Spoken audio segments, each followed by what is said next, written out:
Good afternoon. Thank you for joining us today. Carasoft Technology would like to welcome you to our ServiceNow Public Sector Tech Talk, Modernizing Maintenance Operations in the U.S. Air Force with ServiceNow EAM and FSM for Computerized Maintenance Management System. Before we get started, I would like to quickly go over a few housekeeping items. Please note that all lines have been muted to reduce any kind of background noise during the presentation. If you have any questions throughout the webinar, please use the Q&A feature on the bottom of your screen, and we will do our best to answer by the end of the presentation or follow up with you offline.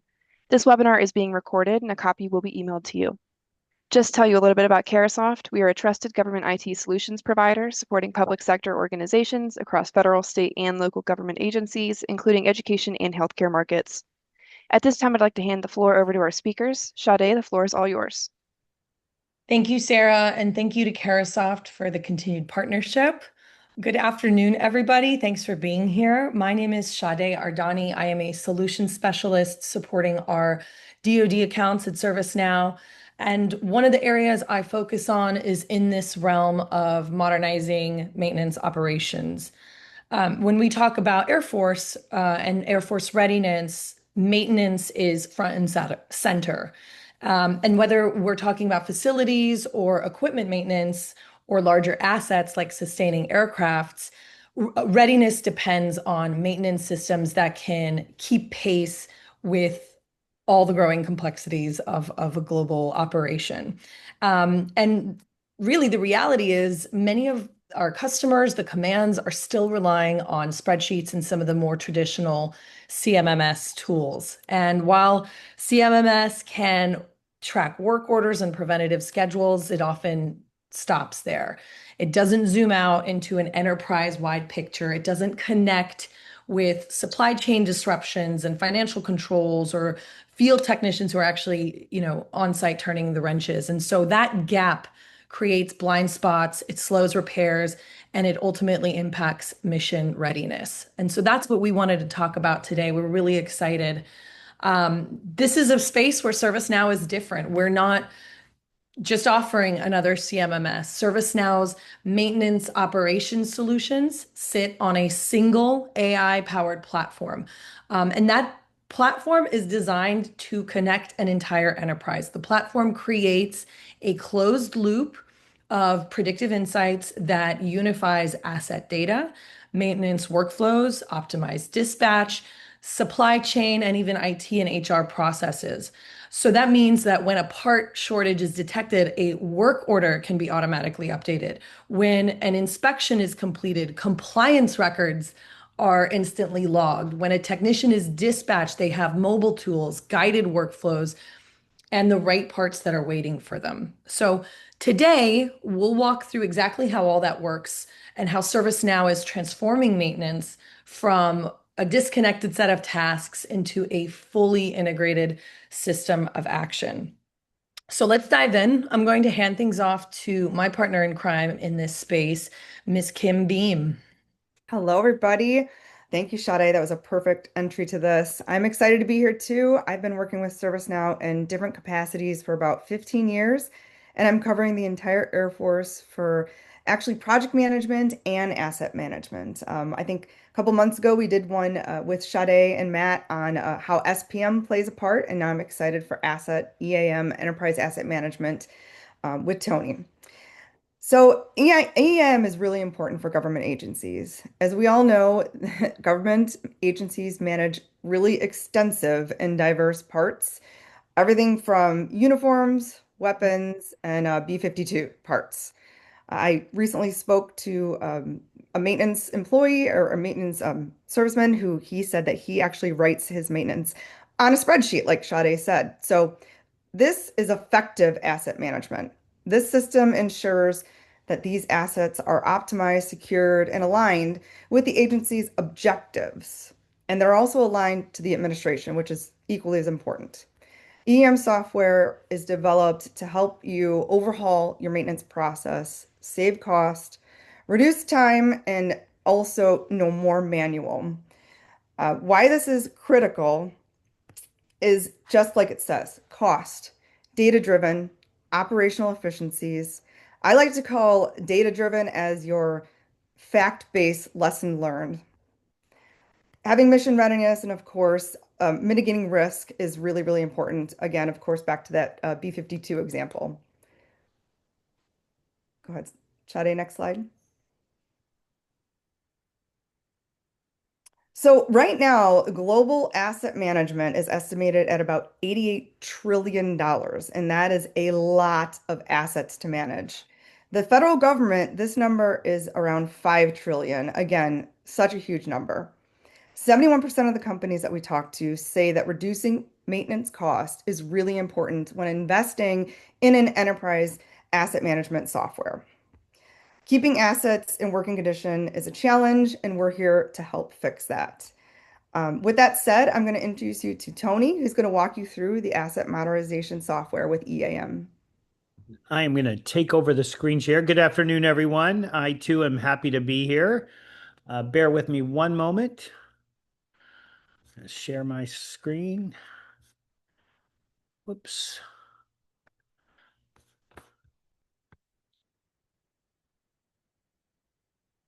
Get on the right slide. Okay, everybody, you guys can see my screen okay, Kim? Looks good. Yeah, so thank you again. Happy to be here. Happy to be working with our partner, Carahsoft, to present this tech talk. Kind of to build on what Sade was leading off with, at the top here, really going down to that infrastructure, is the foundation of our AI platform. Leveraging, integrating through our workflow data fabric, those solutions that imagine many of the air wings, many of the commands have already invested in. Seamlessly being able to connect to those backends, that source of truth, and bringing that into that single pane of glass. Leveraging, the workflow data fabric with some of our newer capabilities, the much faster RaptorDB, our integration hub, knowledge graphs. These are just some of the functional areas within that AI platform. We've been a workflow company. I've been here coming up on 12 years at ServiceNow. We were leveraging, kind of dipping our toes into AI back then. But now with our AI agents that many from an asset management and FSM perspective are either kind of out now from a generative AI, but agentic AI is really the future of our the next several months and our agents that are about to be released. So did just want to kind of build on what Sade started off with, highlighting how at the foundation is that infrastructure layer that connects the workflow data fabric, our existing workflows, which are transitioning into AI agents, and leveraging many of the functions within the ServiceNow platform, like the Agent Studio, the Control Tower, and many of our other specific functionality. So diving in, and this is just kind of a little teaser, one of the field service management generative AI capabilities and some of that capability that Matt will be highlighting today.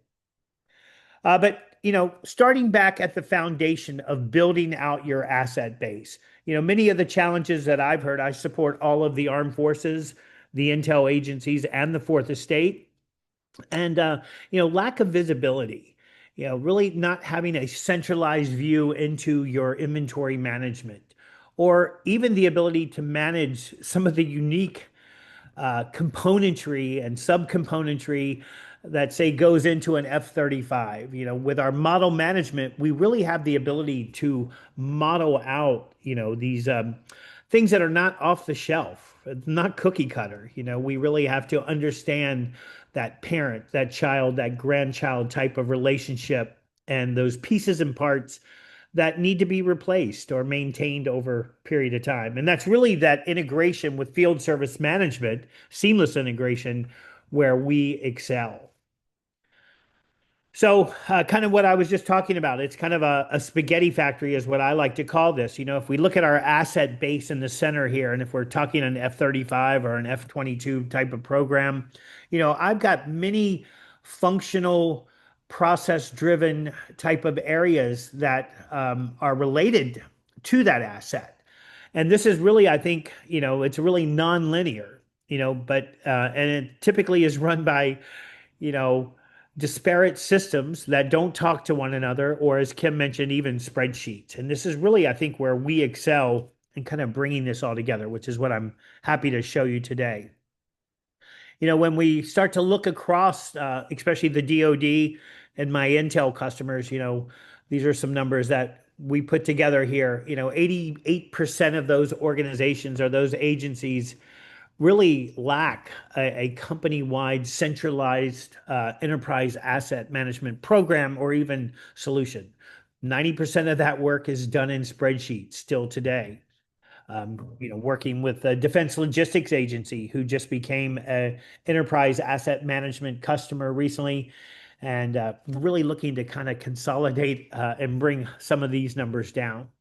Working with the General Accounting Office, talking about the Army, we were modeling out their Sikorsky, their Black Hawk helicopters.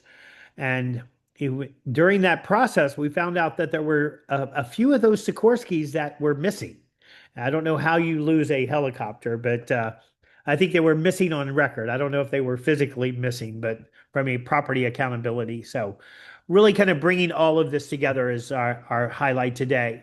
And, when we talk about that single pane of glass and that full life cycle asset management, it's really about the planning, the acquisition, all the way through retirement. We like to say acquire to retire and everything in between. So we certainly don't have time today in this tech talk to do a full demo, but please reach out to your ServiceNow account teams, and Matt and I would be more than happy to come in and do a specific demonstration of any of these lifecycle movements. So again, to kind of summarize here, that single pane of glass or a single platform to optimize your enterprise asset management program that includes that inventory management, that lifecycle management, plus maintenance management. Again, this is where our field service management, seamless integration really kind of makes your processes more efficient. And then, of course, I already mentioned inventory management. So to kind of speed things up, so I have a few minutes to go into my demonstration. This is probably more of a takeaway slide, and I think my build slide will kind of highlight many of these process areas and functions from acquire to retire, and even the visibility that helps with your planning. So if we break enterprise asset management down from a lifecycle management perspective, it's really about that asset planning, having visibility into your inventory, your consumables, your componentry, your parts, your tools, etc. The deployment of assets. FSM is really focused on that servicing, although we kind of build some of the foundational aspects of that around, defining your preventative maintenance templates, those checklists that field service technician can just check off as they go along. We'll see some of that. And then, of course, as assets retire, they go end of life, they get recalled. We need to properly dispose of those. We can't just dump certain things out into a dumpster. We have to do that properly. So if I start this build here, we'll start with someone requesting an asset. We provide a self-service portal that the requesters, the technicians, just maybe even the folks that are maintaining that F-22 or F-35 program, they want to have a catalog where they can order their parts. I'm using some of my Army TACOM for uniform management here as samples, but we can publish these assets that we assemble, even the consumables, the parts, the pieces, the tools. We can publish those out to a self-service catalog where the individuals who are working on this, working on those programs, can go out and order something. Or if a technician sees that a filter needs to be replaced or a piece of componentry needs to be replaced or repaired, they can also order from this catalog. That's going to start that workflow, or what that AI agent is going to do here in the very near future. Once they have that part, it's time to deploy that. We have workflows. Again, our AI agents are going to assist with the deployment for onboarding that asset into that area, whoever needs that, and just kind of walk them through step by step on how to onboard and deploy those assets properly. The next phase would be taking into consideration the classification natures and even the risk profiles that may be associated. Built into that asset record, we're going to be able to identify, potential risk, whether it be from a classification perspective or just, this is something that's military. We need to protect this information. So addressing all of those and giving you kind of visualizations into the likelihood and potential damage through risk scoring that whatever you're working on may present. And then as we are maintaining the life cycle of that componentry or that parent asset and all of the children that are associated with that, we have to perform inspections. We can visualize where those assets are located. So if I need to be deployed out to a flight line somewhere where something is being built and I need to perform some work, I can start to visualize as we bring in these AutoCAD or .png type of visualizations or mappings. We can go from a state, a city, down to a building, floors, even down zooming into a cube or even a specific area of a stock room. So we can get really granular with our mapping capabilities. And I can visualize where assets are located. And if you think about RFID, if I have RFID tags on a certain asset and I need to be able to identify where that asset's located, we have capabilities and integrations with, say, Zebra, some of their solutionry from our catalog, our ServiceNow store, that's even going to give me breadcrumb trails from an RFID perspective.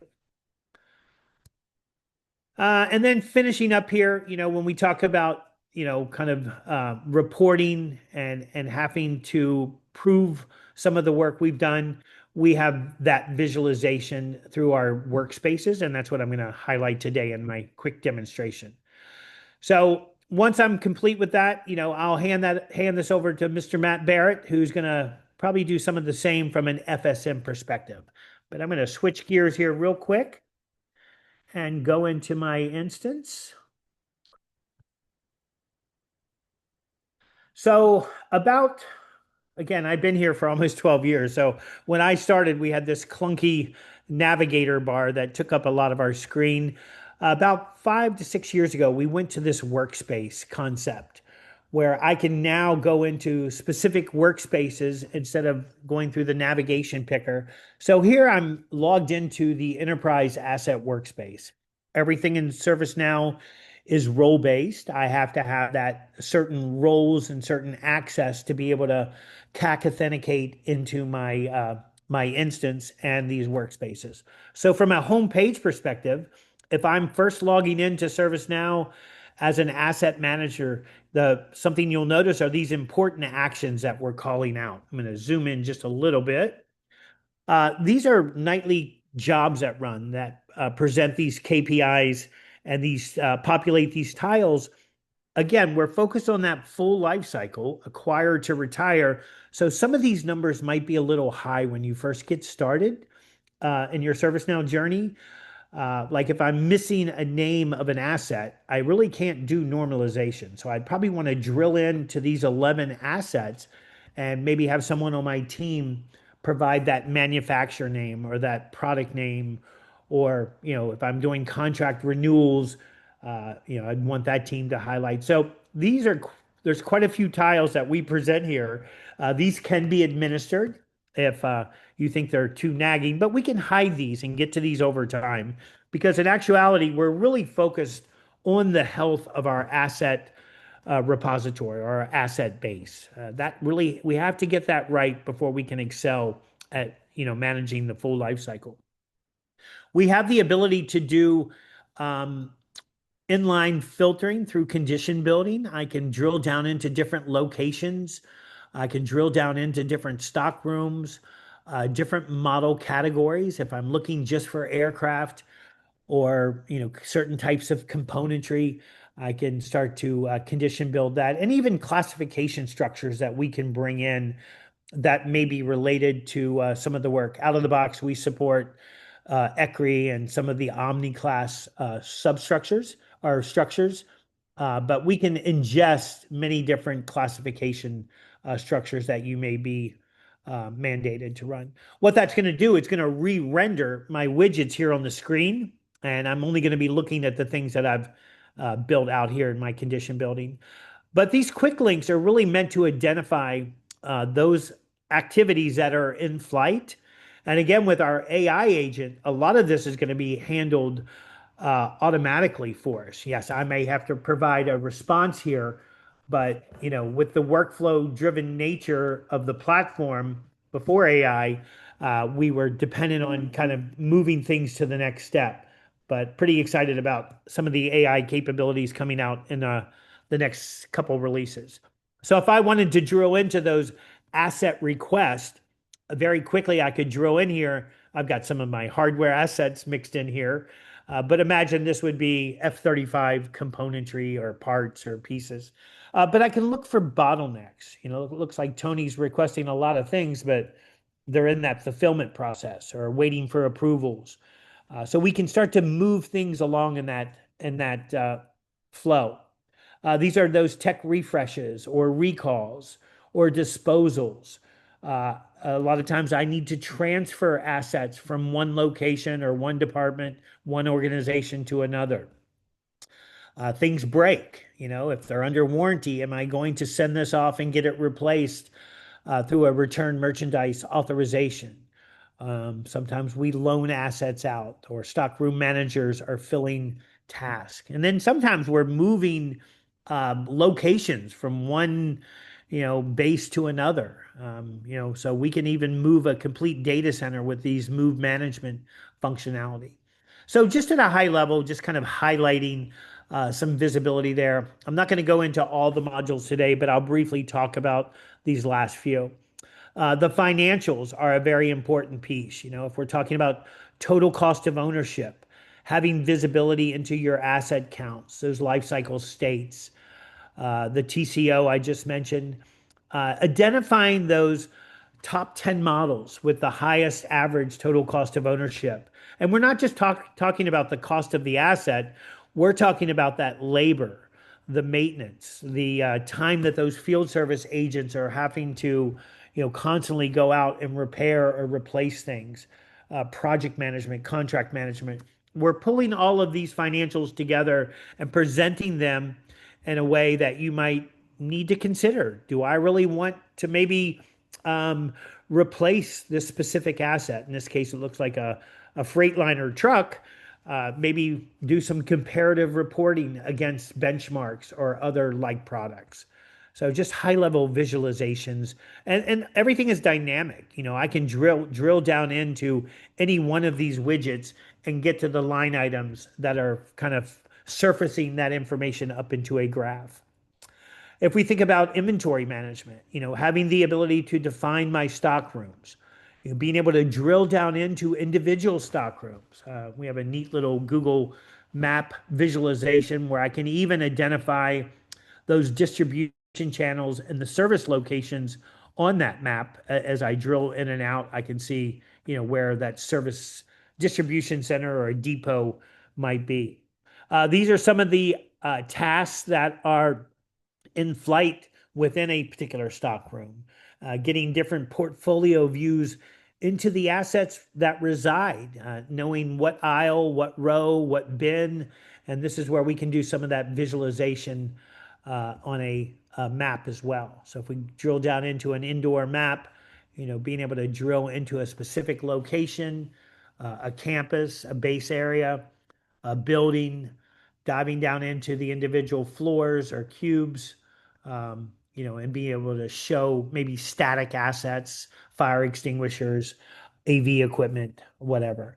Within each of the modules, we always have, different types of portfolios. So we even manage linear assets like roads or railways or things of that nature. So we can get granular from that regard. Other views here, pallets, bundles, working with the special forces teams in the Navy. We're kind of bundling up these flyaway kits. These are deployables, small, medium, large, that get sent downrange. They're made up of some very sophisticated networking equipment that get bundled into a Pelican case. We can workflow that. I can have that on the tarmac at Fort Liberty 0800 Friday morning. That Special Forces commander goes out to that catalog, would order however many of those bundles that they need, and the workflow can drive that deployment of those assets. I think I'll skip some of the others for the sake of time, but I'll just mention them. Procurement management, a big piece of this, having visibility into your purchase orders, your acquisitions, being able to integrate with those legacy purchase systems. We have several out of the box, SAP, Ariba, several others. We can also integrate with DPAS, the Defense Property Accountability.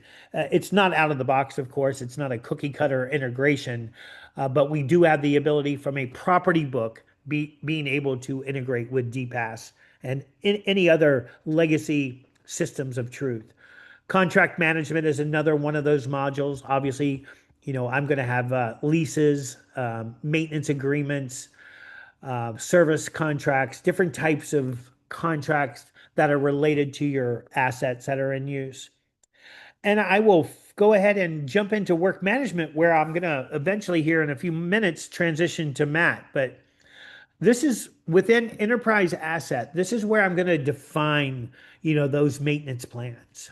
I'm going to be able to track those work orders. So those work orders that are requesting a field service technician to be deployed out into the field, this is really where we depend on our partner solution, Matt and Sade, FSM, to actually perform.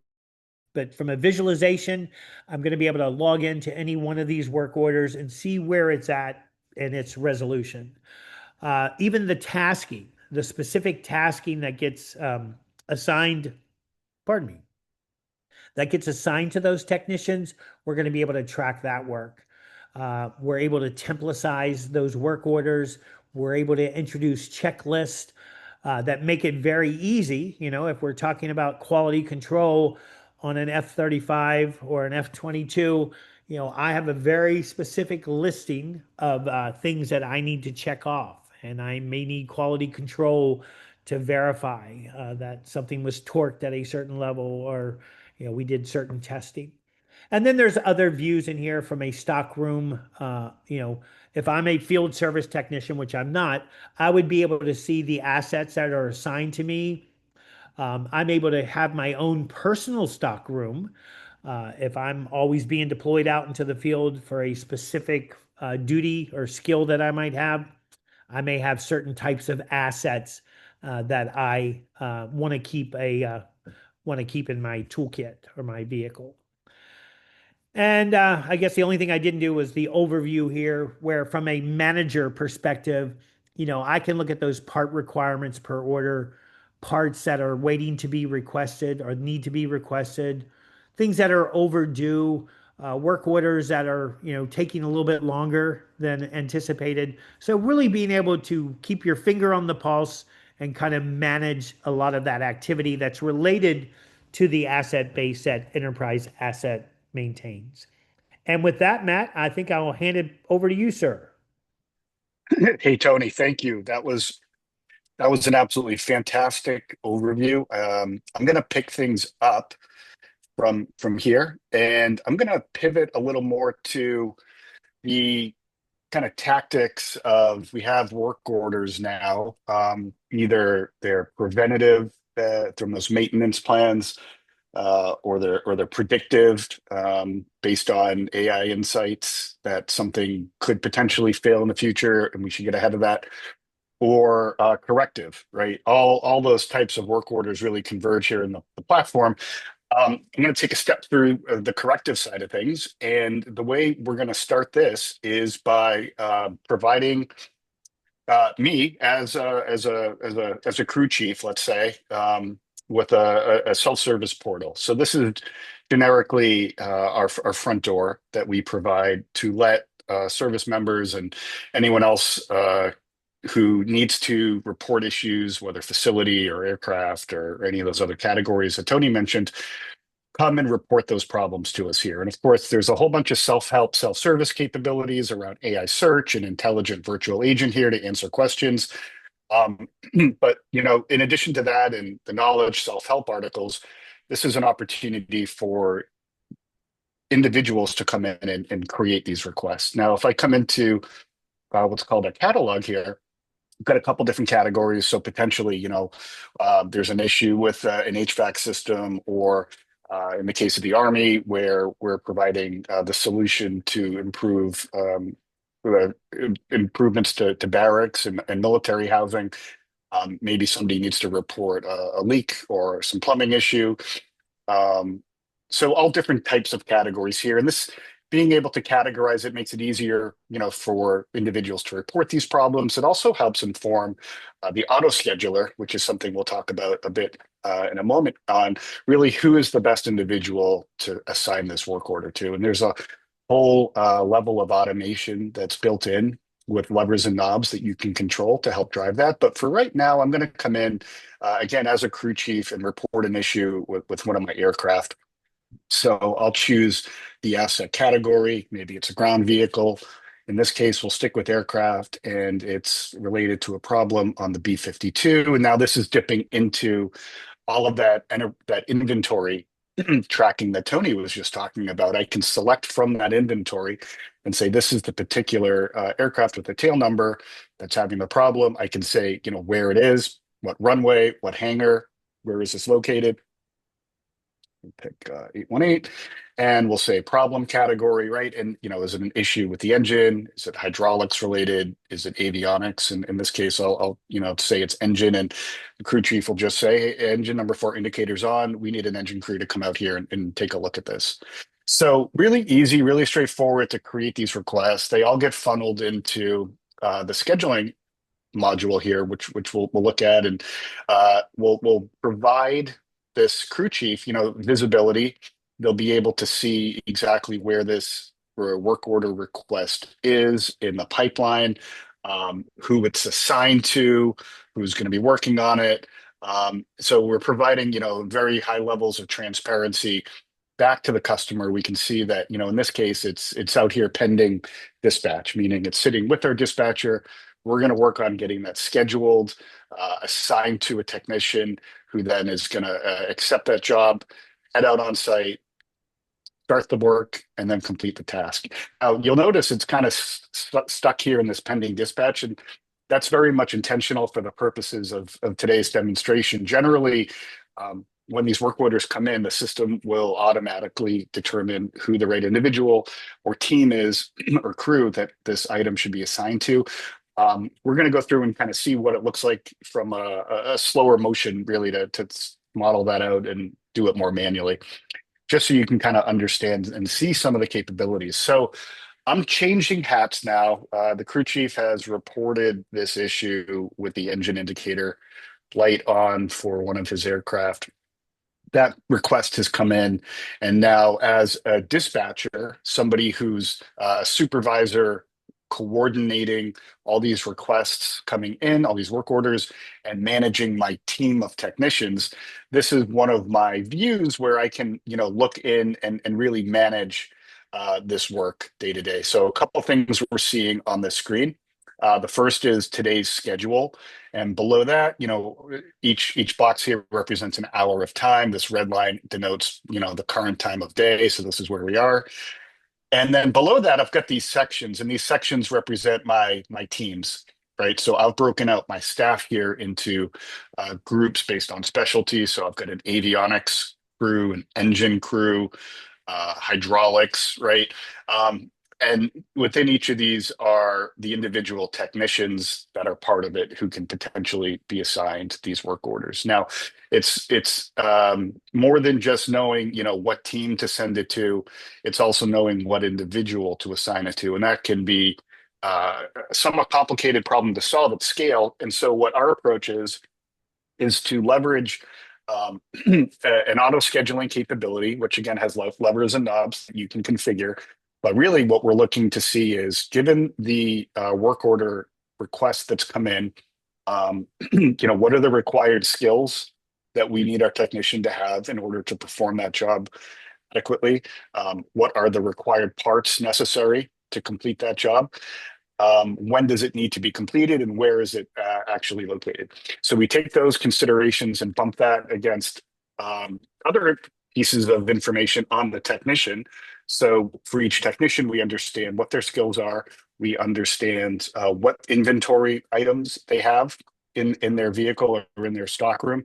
We understand where they're located, what time zone they're on, and of course, we understand their schedule here. So based on all those combinations of data, the auto scheduler will figure out who is the best individual to receive a particular work item. And then potentially it's not just one person for big jobs. I think Tony talked about, installation, deploying new assets. Maybe there's several people involved on the installation team. We can bundle that into a crew task and understand what's a task that goes to a crew versus an individual tech, and even bringing in contractors into the picture too. So if you have service contracts with third-party contract providers and you have capacity on those, whether it's in terms of number of jobs you can assign them a week or how many hours they are allowed to work, we can manage the capacity of those contractors as well to make sure that you're fully maximizing it but not exceeding the value.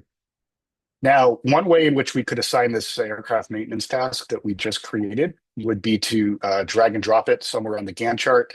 Another option would be to, invoke the auto assignment piece here, right? So if I click on auto assign, what that'll do is, run through all that logic that I just described and determine who the right technician is to receive that activity. But I can always come in and drag and drop that as well. So because auto scheduling is, on by default, really what these items over here on the left-hand side represent are exceptions, right?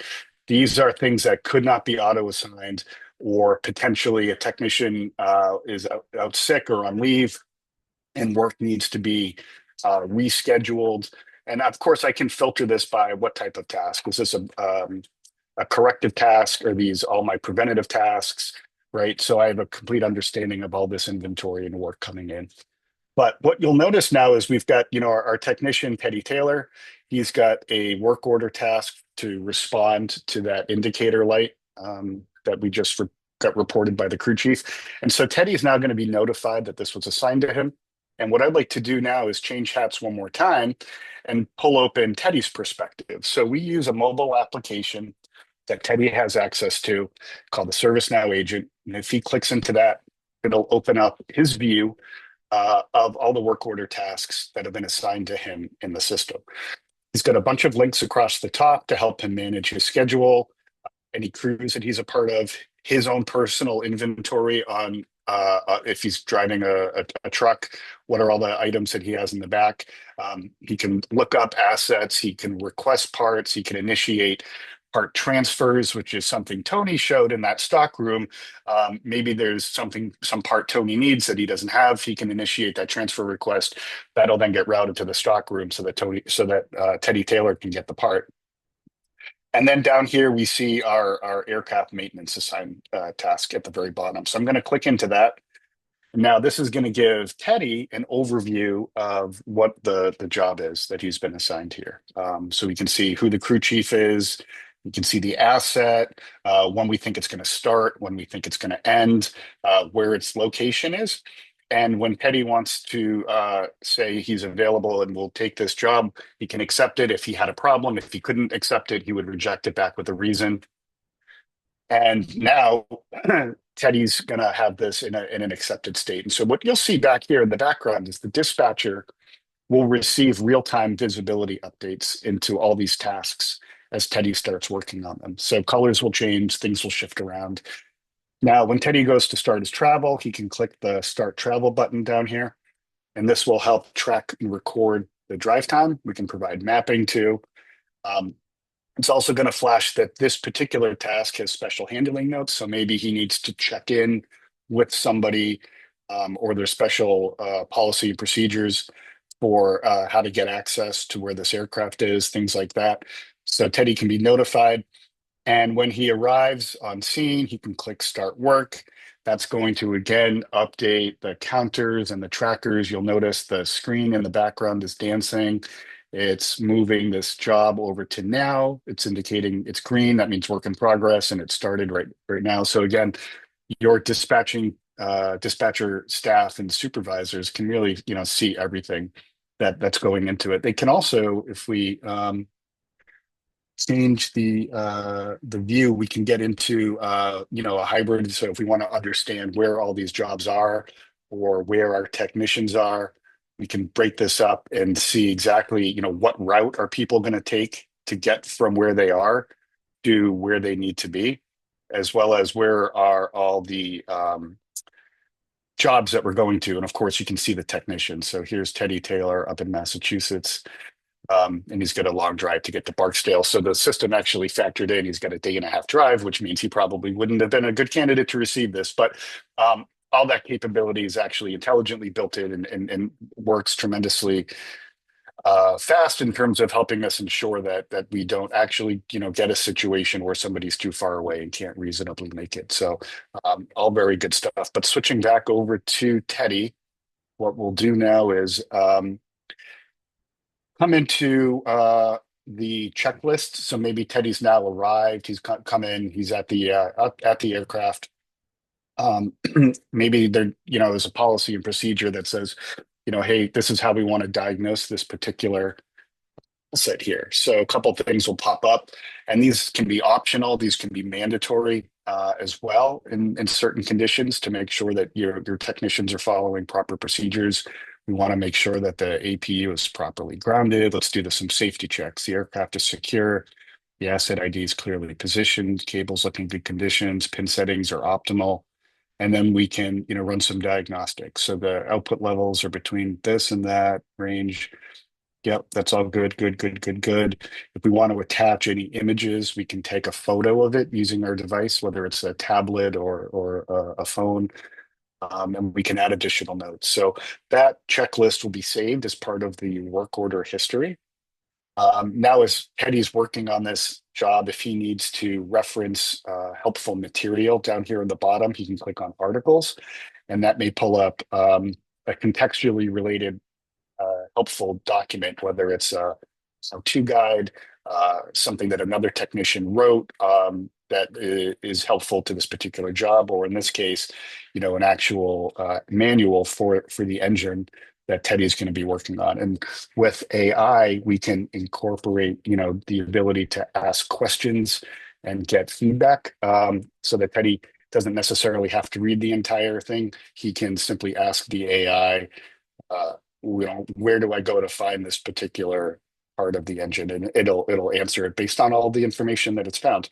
Now, something else Teddy can do is if he's going to replace a part, he can click on the tabs here and say we want to consume a part. Now, again, if he didn't have a part with him, he could create a parts request that'll initiate a transfer either from a stock room or from a nearby technician who may also have that part in their vehicle here. So we can do a technician to technician parts transfers.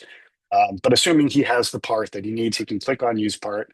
And these are all the components that he has in his vehicle. So he'll say, maybe for this job, I'm going to use a 25-volt sensor that we need to repair, and I'm going to use a quantity of one. Now, a couple of things happen automatically when Teddy does that.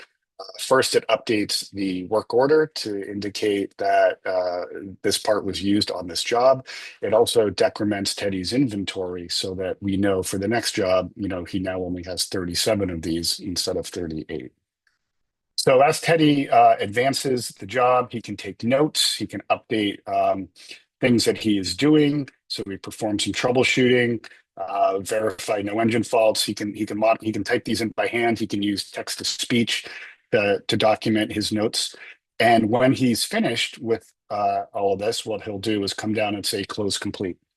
Now, at this point, he has the opportunity to provide closure notes, so a summary of his work order and the things that he did.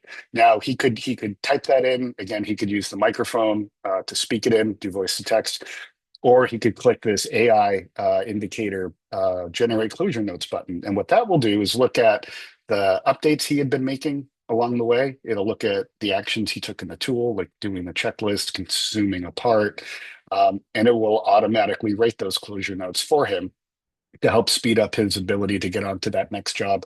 Now, if Teddy noticed another problem that maybe was unrelated to the reason he was working on the engine indicator light, maybe he noticed something else, then he could create a follow-up task by clicking on that button right there, and that will create another work order task for somebody to to take a look at and follow up. So again, as he goes and closes that out, that will update in the dispatcher view, and the customer will be able to see everything as it's progressing through the through the system here. So that customer, that crew chief, is going to get full visibility into where everything is and can track that and actually even message back to the technician if they need to. So here we can see that it was closed complete, and as the job moved along, the customer, that crew chief, could see exactly where things were in the process. Also, the job back here in the dispatcher workspace is going to get updated and indicate that that was resolved and closed out as well. So really unique ability here where we're leveraging the core parts of our platform that connect the enterprise inventory, stockroom asset management, to the ability to intelligently get the right job to the right person with the right parts at the right time, and connect that into the broader ecosystem of supply chain, procurement for ordering parts, and financial reporting to ensure that we're meeting and doing things in the most cost-effective way as possible. So with that, I'm going to turn things back over. Thanks very much. Thanks, Matt. Appreciate it. For everybody on the line, we will be sharing the link for this recording and the presentation deck in follow-up. So we really appreciate it. Thank you guys so very much. Thank you. I'd like to thank all of our participants as well as our speakers for being with us today. We hope the information you received during this webinar has been helpful. If you have any further questions or would like to request more information, please feel free to reach out. Thank you again and have a great day.